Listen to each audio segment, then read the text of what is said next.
আসসালামু আলাইকুম, আমি তন্নি চলে এসেছি নতুন আরেকটি রেসিপি নিয়ে। আজকে আমি আপনাদেরকে রান্না করে দেখাবো রূপচাঁদা মাছের ভুনা।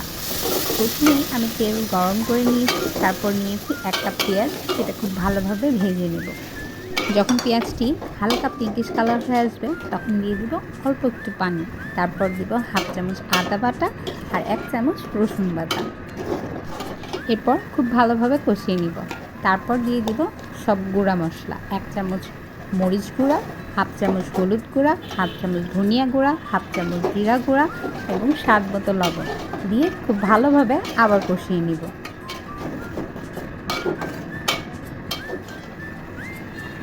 কষানো হয়ে আসলে দিয়ে দিব টমেটো। বর্তমানে কিন্তু টমেটোর দাম খুব কম যাচ্ছে, তাই জন্য খুব সহজেই আমরা টমেটো বাজার থেকে কিনে এনে এই রেসিপিটা কিন্তু রান্নতে পারবো।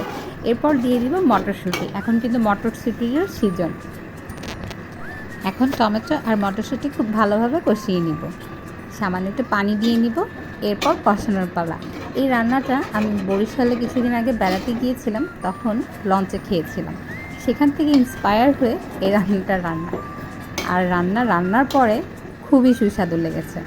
আপনারা চাইলেই বাসায় এরকম একটি সুস্বাদু রান্না করতে পারেন। আমি রূপচাঁদা মাছ খুব ভালোভাবে কেটে বেছে নিয়েছি। ওইদিকে আমার মশলা কষতেছে। কষানো হয়ে আসলে আমি মাছ দিয়ে দিব। আমার লবণের পরিমাণ একটু কম ছিল, আমি মোটামুটি এখানে 2.5 চামচের মতো লবণ ব্যবহার করেছি। আপনারা আপনাদের স্বাদ অনুযায়ী লবণ ব্যবহার করবেন। এরপর আমি কেটে বেছে পরিষ্কার করে রাখা রূপচাঁদা মাছগুলো দিয়ে দিচ্ছি।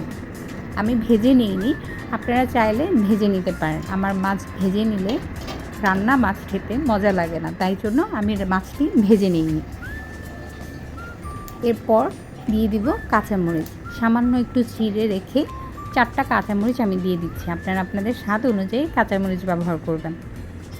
এই রান্নাটা আমরা যেহেতু এখন রোজার মাস চলতেছে, আমরা ইফতারের পরে যে ডিনারটা করি সেই ডিনারেও খেতে পারি অথবা সেহরিতেও খেতে পারি। আর যখন আমরা রোজা থাকবো না তখন আমরা যে কোনো সময় এই রান্নাটা রান্না করে খেতে পারি। আমি আশা করব আপনারা একবার হলেও আমার রেসিপিটি ফলো করে বাসায় এই রান্নাটা রান্না করবেন। এরপর দিয়ে দিয়েছি জিরা ভাজা। জিরা ভাজাটা দিলে কিন্তু মাছের তরকারির স্বাদই পাল্টে যায়। তারপর দিয়ে দিয়েছি ধনিয়া। এই তো আমার রান্না হয়ে গেল। সবাইকে আমার ভিডিও দেখার জন্য অনেক অনেক ধন্যবাদ।